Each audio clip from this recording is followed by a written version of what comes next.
Qozog'istonda Xitoyga qarshi namoyishlar davlat miqyosiga yamardi.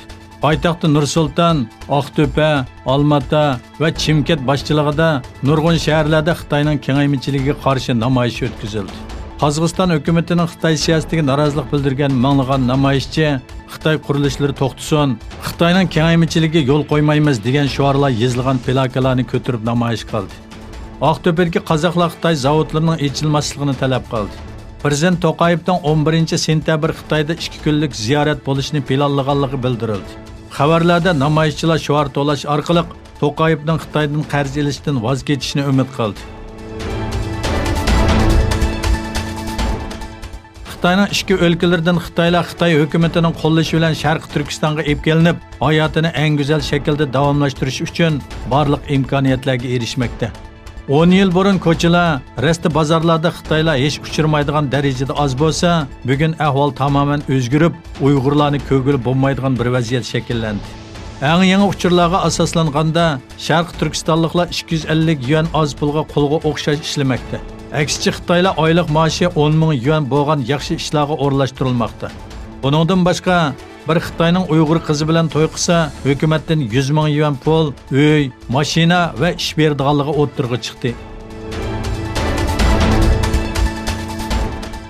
Xitoyning Hong Kong alayida ma'mur rayonining bosh ma'muri Carrie Lam Hong Kongda 3 oydan buyon davomlashayotgan namoyishlardan keyin jinoyatchilarning Xitoyga o'tkazib berilishga ruxsat qilingan qonun loyihasini amaldan qoldirganligini e'lon qildi. Namoyishchilarning 13-haftasida chiqarilgan bu qarordan keyin namoyishchilar Hong Kong ko'chalarida Hong Kongni qaytarib oldik, davrimizning inqilobi degandek shiorlarni to'plab tabrikladi.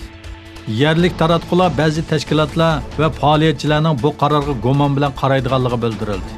Shuning bilan birga Hong Kong paycheki bozori hukumatning bu talash tortishli qonun loyihasini bekor qilishi bilan yaqinqi 10 oydan buyongi eng yaxshi kunni kutib oldi. Pakistan armiyasi bayonotchisi general Asif G'ofur Hindiston bilan Kashmir masalasida yuz bergan jiddiychilik haqida Pakistan davomli surkilishni pasaytirishga harakat qildi. Yadro quroli bor davlatlarda urushga yer yo'q dedi. G'ofur axborot e'lon qilish yig'inida Hindistonning Jammu Kashmirning alohida siyosatini inkor qilganligini va rayonda bostirilish elib berilayotganligi bildirildi va Pokistonning jiddiychilikni pasaytirish uchun tirishib kelganligini aytdi. İran cuma kundan e'tiboran yadro kelishimida belgilangan ba'zi mas'uliyatlarni ijro qilmaydiganligini e'lon qildi. İran prezidenti Hasan Ruhani Yevropa ittifoqi davlatlari bilan o'tkazilgan muzokaralarda natijaga erishamaganligini va Iranning 3-qitim 2015-yili imzolangan yadro kelishimidagi va'dalarini azaytadiganligini bildirdi. Ruhani uran qo'yildirish qatorliq yadro tadqiqot ishlarida kelishimda belgilangan cheklamalarga rioya qilmaydiganligini aytdi.